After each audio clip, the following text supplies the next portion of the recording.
One cannon. 1 second of silence that lasted a beat too long. And a woman of 75 standing completely still on a lawn above the Solent, while something she had lost 2 years ago came back to her all at once. Cows Week. This month. Anne fired the Royal Yacht Squadron cannon to start the racing the way someone has done on that same lawn for 2 centuries. It is a photograph that goes out every August and almost nobody looks at it twice. She fired it, and then she did not move. 3 or 4 seconds, which sounds like nothing until you have watched that woman work for 50 years. Because she does not do 3 or 4 seconds. She does not pause. Whatever is happening inside her, the next thing on the schedule happens on time. And she's already looking toward it. People standing near her noticed. One of them described it afterwards as the Princess Royal going somewhere else for a moment, and then finding her way back. And if you have ever stood near one of those cannons going off, you understand why it is capable of doing that to a person. It is not a bang. It is a physical event. It goes through the ground and into your chest. Every bird on that stretch of water lifts off the trees at once. And for about a second afterward, the world goes completely silent because your own ears have shut down to protect themselves. A second of total silence in bright sunlight, on grass, in summer. That is very close to a description of the last thing she remembers before June of 2024 went dark. What came back to her on that lawn is the reason this video exists, and it is not what anyone was expecting. By the end of it, you will understand why the rest of that family went very quiet when they found out. Hit subscribe before we go further because this one is still developing, and I will be covering what comes next.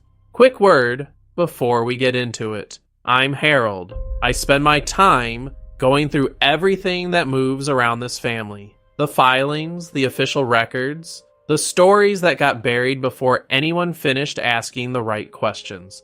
What you are about to hear is me putting the pieces together the way I read them. Stay with me to the end, because that last page is where this whole thing lands.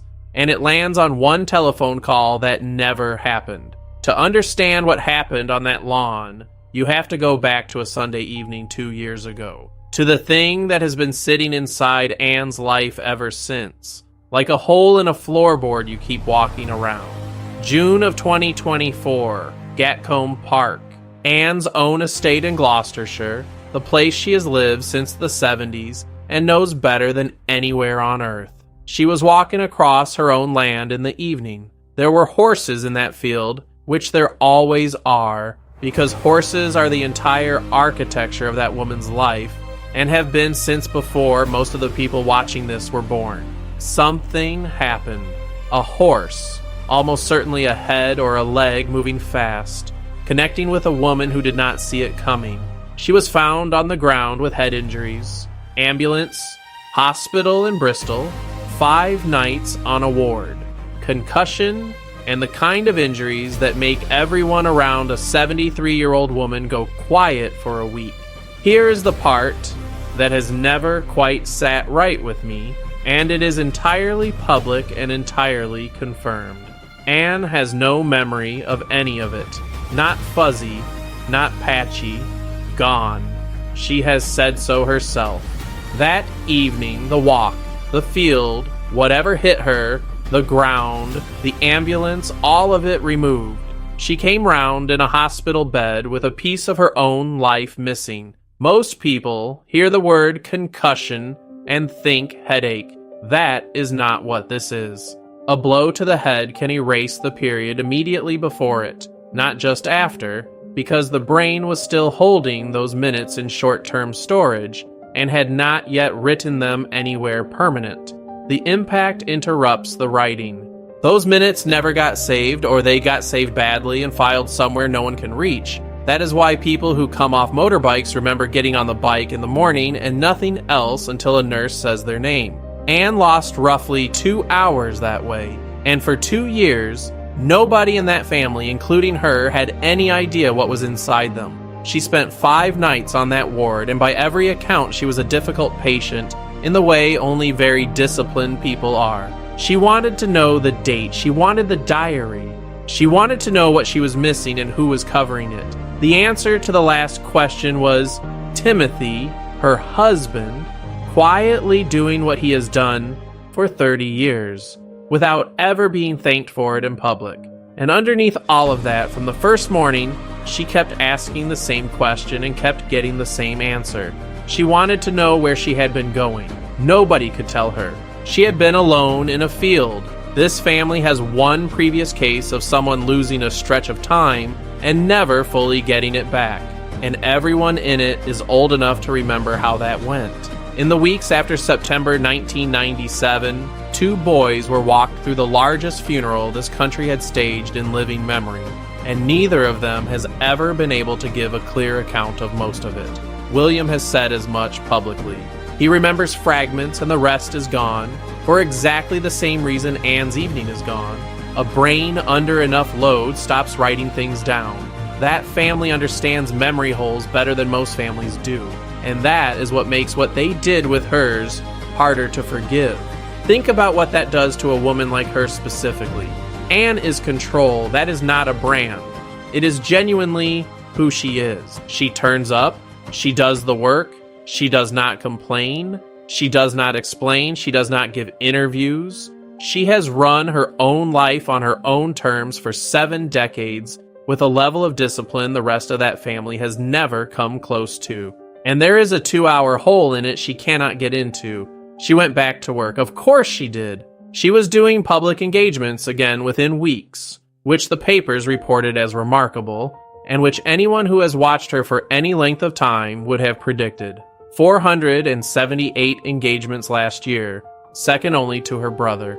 She did more actual days of work than he did, but the hole stayed, and the family got used to it being there the way families do. After a while, people stopped mentioning it, except once. And that once is the moment I keep returning to, because it is the ugliest thing in this story, and nobody did anything that could be called wrong.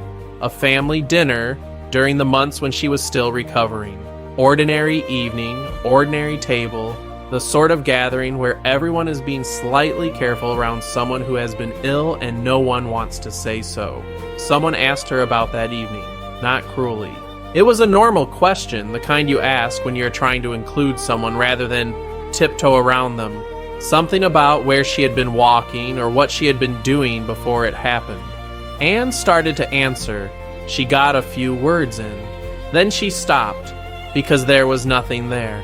She had opened the drawer the way you do 100 times a day without thinking, and the drawer was empty. And she was sitting at a table in front of her own family with her mouth open and nothing to put in it. Picture that table, because this is the part that stays with me. A woman who has never in her adult life been at a loss for the next sentence stopped dead in the middle of one. And the people around that table all looked down at their plates at exactly the same moment, because not one of them could think of a single thing to say that would not make it worse. Then somebody changed the subject a half second too fast. That is the detail, not a silence. A rescue delivered slightly too early by someone who could not bear to watch. Anne finished her dinner. Of course she did. I said at the start that this lands on a telephone call that never happened. We are going to get there, but not yet, because you need one more piece before it means anything. The 2 years that followed were, from the outside, a return to normal. Anne worked.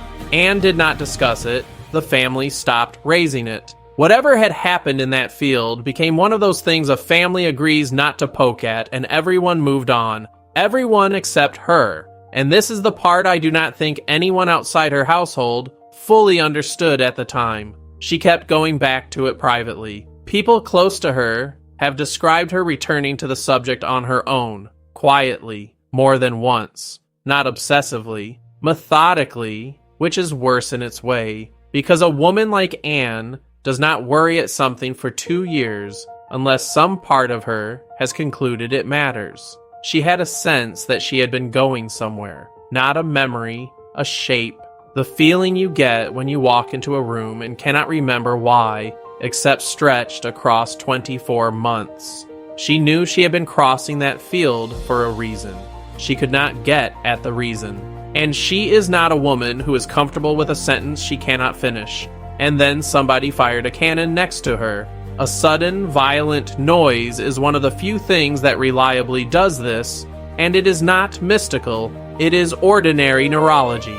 A shock to the system can dislodge material the brain filed badly. People who have lost a stretch of time to a head injury sometimes recover pieces of it years later, triggered by a smell, a room, a particular quality of light, or a loud noise. She fired a 200-year-old cannon on a lawn above the water on a bright August morning, and something in that combination reached back into June of 2024 and pulled.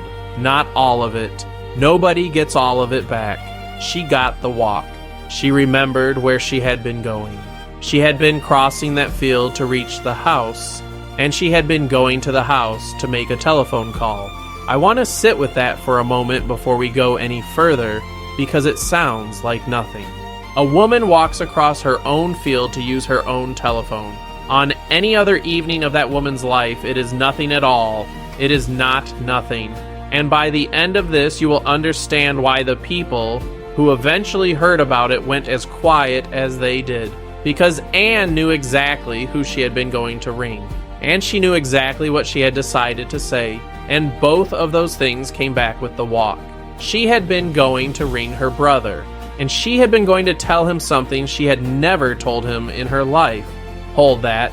Because you need the context first. And the context is a matter of public record that most of you will remember. February of 2024, Buckingham Palace announces that the king has been diagnosed with cancer. That was on every front page in the world. He stepped back from public-facing duties. The palace language was careful and measured, and nobody said anything. They would have to walk back. And I want you to remember what that February actually felt like, because 2 years of getting used to it has softened the edges of it. At the time, it landed hard. The man had been on the throne for 17 months. 73 years of waiting, 17 months of the job, and then that word in a palace statement. The country did what it always does in those moments, which is remember that these people are actually mortal, and then feel slightly ashamed of every unkind thing it had said about them in the previous decade. Inside that family, the effect was worse, because they had already been through it once that same year. Catherine's diagnosis came in March, weeks later. For a stretch of that spring, the Prince of Wales and the King were both dealing with the same word at the same time inside the same family. And the entire visible operation of the British monarchy was being carried by whoever was left standing. Anne was one of those people. So was Camilla. Between them, through that spring, they held a very great deal of it up. Then, in April, roughly 10 weeks later, the king came back. Not fully. And every announcement stressed that his return was gradual and on medical advice. But he came back, and engagements started going into the diary again. By the summer, he was doing considerably more than gradually. Everyone watching that family had an opinion about it. Almost nobody said theirs out loud, because there is nothing to say. He is the king. He waited 73 years for the job. Telling a man in that position to sit down is not a conversation anyone in that building is structurally able to have. Look at who was actually available to have it, because when you go through it properly, the list collapses fast. His private secretary works for him. That relationship carries influence and exactly zero authority. A private secretary who tells the king he is doing too much twice becomes a former private secretary. His doctors can advise, and they did advise. And advice is a piece of paper a determined man puts in a drawer. His heir cannot do it. William is in the single worst position of anyone in that building, because a son telling his father to step back from the throne is a sentence that cannot be said in that family without everyone in the room hearing something else underneath it. He knows that. He has known it since he was a boy. There is no version of William raising it that does not look like the beginning of a different conversation entirely. A monarch is surrounded by more people than almost anyone alive and structurally alone in a way almost no one alive would recognize, because every person in the building either works for him, is inheriting from him, or is married to him, except one. To understand why Anne is the only person alive who could have had that conversation, you have to understand why she has never once tried before. Anne does not interfere. That is not a preference. It is the organizing rule of her entire adult life. She has held it through things that would have broken most people's silence. She watched that family come apart in the 90s in public. She watched interviews get given and books get written and briefings run against each other by people she is related to. She watched what happens when members of that family decide their own version of events matters more than the institution holding them all up. And she watched where it ended, which was two boys walking behind a coffin through central London in September 1997, while the entire world took photographs. Anne took one lesson out of that decade and has never deviated from it since. You do the work. You keep your mouth shut. You do not make yourself the story. 50 years. She has never briefed a journalist. She has never given a confessional interview. She turned down titles for her own children because she took the view that they would have a better life outside the machine. You can look that up. It is real. Anne's authority inside that family comes entirely from never having spent any of it. That is the whole mechanism. She has no faction. She briefs no one. She wants nothing. And because of that, on the rare occasions she does say something, everyone in the room stops and listens in a way they do not for anyone else. The moment she uses that, she has used it. It becomes a thing she does rather than a thing she has never done. Every person in that building who has ever tried to influence her brother has learned this the hard way, and she has watched all of them learn it. When she decided that evening to make that call, she was not just deciding to pick up a telephone. She was deciding to spend 50 years of accumulated silence on one conversation, once, and to accept that she would never have it to spend again. That is how serious she believed the situation was. And there is one more reason she was the only one who could have done it, and it is the reason nobody in that family says out loud. Anne is the only person left who watched the whole of it. She was there in the 70s when it was still working. She was there through the 80s when it stopped working. She was there through the 90s when it came apart publicly. And she was 37 feet from the coffin in September 1997, walking with her brothers behind two boys in front of a country that had decided the family had failed. She knows what that institution looks like when it loses a person it could have kept. She has been to that funeral. And she has spent every year since watching her older brother refuse absolutely and consistently to take a single day off for anything at all. Anne looked at her brother's diary in June of 2024 and did not see a workload problem. She was looking at the beginning of something she had already lived through once. Now I owe you the thing I've been holding back since the start of this video. She was going to tell Charles that he was going to kill himself. Not in those words, probably.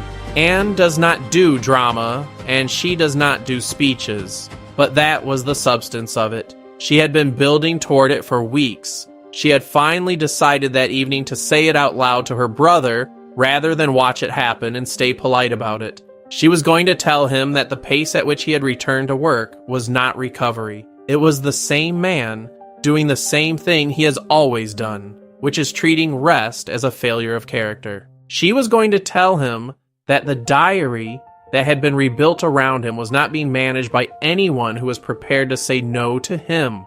And she was going to tell him, and this is the part that matters most, that the people closest to him were letting it happen because none of them wanted to be the one who said stop. She had watched her brother push through things his whole life. She had watched him push through 1997, which is a thing almost nobody talks about, because Charles came out of that funeral and went back to work within days and has essentially not paused since. She knew exactly what he does with pain. He schedules over it, and she had decided she was going to be the person who told him so. She was 73 years old. She had never once done anything like it, and she was walking across a field in the evening to pick up a telephone and do it. She had rehearsed it. People close to her say she had been circling this for weeks by then, which for Anne means she had been through every version of that conversation in her head and settled on the shortest one. She does not make speeches. Whatever she had decided to say would have been 4 or 5 sentences, and it would have gone straight in. She chose a Sunday evening deliberately because that is when he would actually pick up. She got about 2/3 of the way across the field. The last thing anyone can place her doing on the record is walking, not riding. Walking on her own land in the evening toward a house with a telephone in it. That is where the account ends and the dark starts. And it stayed dark for 26 months. Sit with the shape of that, because it is almost unbearable when you lay it flat. The one time in 50 years that Anne decided to speak up, something knocked her down before she reached the house, and then took away her memory of ever having decided. She did not go quiet. She was silenced by an animal in a field in the most random and meaningless way available. And the silence lasted 2 years. Everything up to this point is a tragedy. Nobody is to blame for a horse. It turns from a tragedy into the story that shook that family because of what happened next. Somewhere in the palace scheduling system, there is a record of a request Anne's office made that week for a private conversation with the king. Nothing unusual about that on its own. Senior members of that family request time with the sovereign constantly. That request was canceled. Also not unusual because a woman was in hospital in Bristol with a head injury, and everything in her diary for the following weeks came out of it. Here is the part that is unusual. It was never put back in. Every other commitment Anne had that summer got rescheduled as she recovered. The conversation with her brother never went back in the diary. Not that month, not that autumn, not in the 2 years since. And it never went back in because the only person who knew it needed to be rescheduled could not remember that she had ever asked for it. Someone handled that cancellation. That is how those offices work. A request goes in, a request comes out, and a human being manages both ends of it. The request had gone to the king's office. And in the ordinary running of that household, a request from the Princess Royal for private time with her brother is the sort of thing that gets flagged upward, because it is not a diary item. It is a signal. Anne asking for a private conversation means Anne has something to say. And everyone in that building knows she does not do that lightly, because she has essentially never done it at all. It got noticed by more than one person. I want to be specific about how that building works, because people imagine palaces running on intrigue. They mostly run on paperwork. A request from one senior member of that family to another goes through offices. It gets logged. It gets a proposed slot. It gets confirmed or moved. 2 private secretaries and at least 1 diary manager touch it before any royal knows the date. At the moment Anne's request went in, there were between 3 and 6 people in that household who could see that the Princess Royal wanted 40 minutes alone with the king and had not said why. And when it was canceled, and then when it quietly failed to reappear, the people who had noticed it going in noticed it not coming back. Not one of them mentioned it to her for 2 years. I want to be careful about how I say this next part because it matters, and I do not want to overstate it. Nobody hid anything. There is no conspiracy, no meeting, no decision taken in a room, nothing anyone could be shown a document about. There is something worse in its own quiet way. A household full of people who all separately worked out that the subject was awkward, and all separately decided that somebody else would raise it, and then all separately got on with their week. That is how things actually disappear inside that institution, not through malice, through everyone being slightly relieved. And there is one person in that household for whom that particular conversation not happening was worth considerably more than a moment of awkwardness. Because think about what Anne was walking across that field to say. She was going to tell her brother that the pace of his return was dangerous, that his diary was being rebuilt too fast, and that the people around him were not saying no to him. The person who runs the domestic side of that king's life, who sits closest to him, who has more influence over what he agrees to and what he declines than any private secretary on the payroll, is his wife. Camilla did not push Anne into a field. I want to say that as plainly as I can, because this is not that story, and anyone selling you that story is selling you something. A horse did it in a field, in the evening, and there is nothing else in it. But Camilla knew that Anne had asked to see Charles. Almost certainly she knew, because in that household, she is the person things like that reach. And across 2 years, across every Christmas at Sandringham, and every family gathering, and every one of the hundreds of occasions when those two women were in the same room, she never once said to Anne, "You had asked to see him about something. Do you remember what it was?"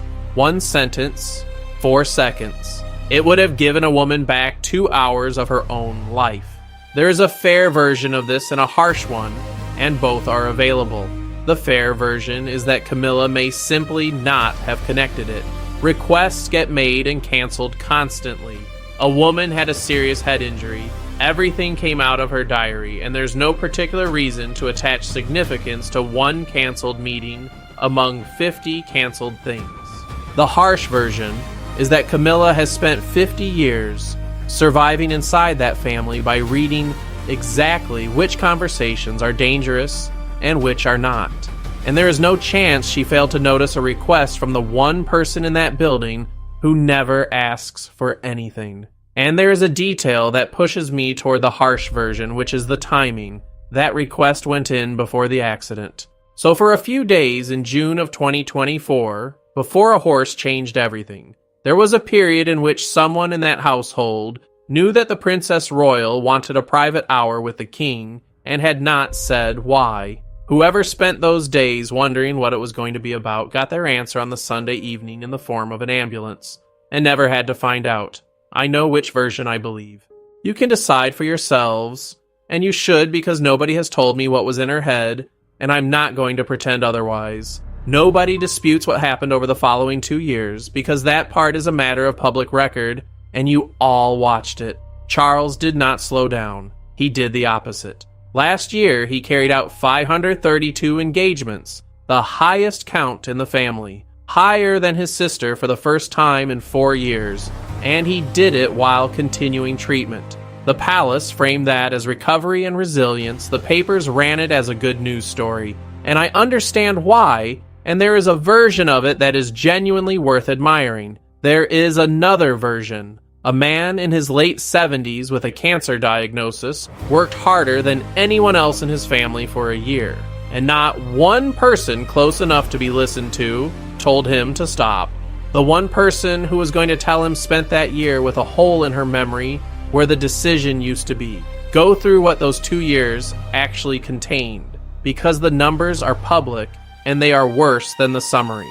A state visit program that would tire a man of 50, investitures, overseas travel, the full Christmas schedule, garden parties, the ordinary, relentless calendar of that job, carried by a man in his late 70s who was receiving treatment throughout, at a level that beat every other member of his family.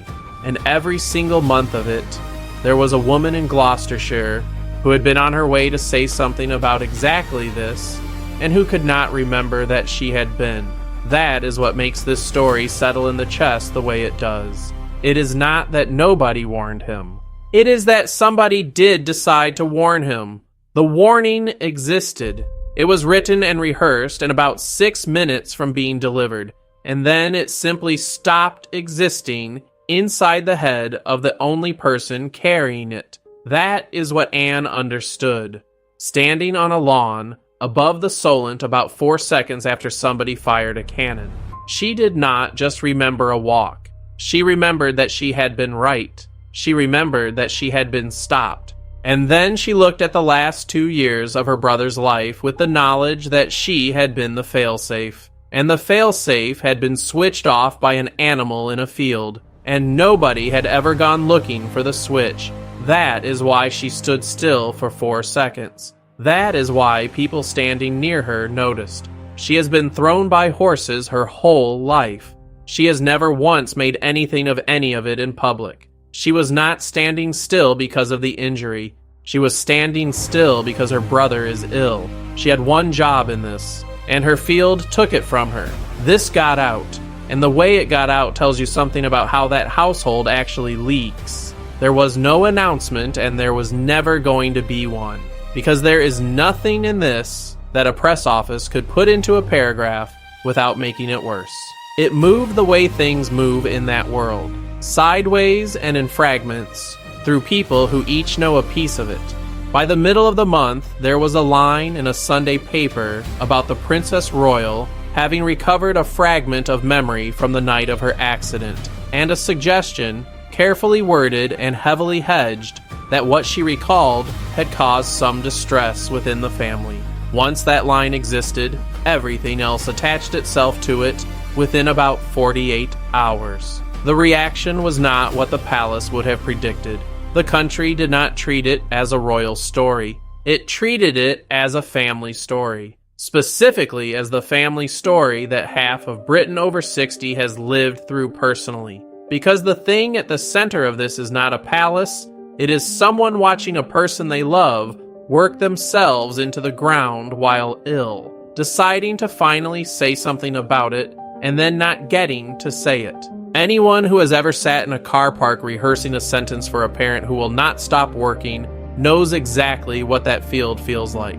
The phones started going on the radio programs that afternoon. Not about Camilla, not about the palace, not about who knew what, about the calls people never made to their own brothers and fathers and husbands. One woman told a local station that she had spent 11 years meaning to say something to her sister and had left it until the funeral. She got about as far across that sentence as Anne got across the field before she had to stop talking. The papers, which had gone in expecting a Rift story, found themselves running something else entirely by the second day. One tabloid put a photograph of Anne at the cannon across the front page under 4 words. The call she never made. It sold out in parts of the country by lunchtime, which papers do not do anymore. A broadsheet ran a piece about the 2 hours and about how many families in this country are carrying a version of the same gap, and it was the most read thing that paper published that week. The second day was worse for the palace than the first, because the coverage stopped being about the family at all. A morning program brought on a neurologist to explain how a head injury takes the minutes before it. The switchboard went, not with questions about Anne, with people describing their own holes. A man who cannot remember the last thing his wife said to him before a crash on the A1. A woman who lost the afternoon of her mother's death and has spent 19 years trying to get it back. By Wednesday, 2 national charities working with brain injury reported the heaviest week of calls they had seen in years. Both said the same thing. People were not ringing for help. They were ringing to tell someone. The palace said nothing, which for once was correct. You cannot issue a rebuttal to a country feeling sad about its own unsaid conversations. Anne said nothing either, and she has still said nothing, and she is not going to. Everything in this video reached the outside world through other people, which is the only way anything about that woman has ever reached it in 50 years. She has not given an interview about the accident. She did not give one about the memory. She fired a cannon, stood still for 4 seconds, finished the engagement, shook every hand she was supposed to shake, and went home. The reason this landed the way it did is that Britain has watched this specific family fail at this specific thing before and has never forgotten it. 1997, a funeral, 2 boys, a country standing in the road furious about a family that could not say the human thing out loud. The whole national argument that week was about people who felt something and could not get it said in a building where saying it was not what you did. 29 years later, the same family produced the same failure in miniature. A woman had something urgent to say to her brother. A household full of people knew she had wanted to say it. Every single one of them decided it was someone else's job to mention it. Nobody was cruel. That is what makes it worse. They were polite, and they were busy, and they were relieved. And 2 years went past.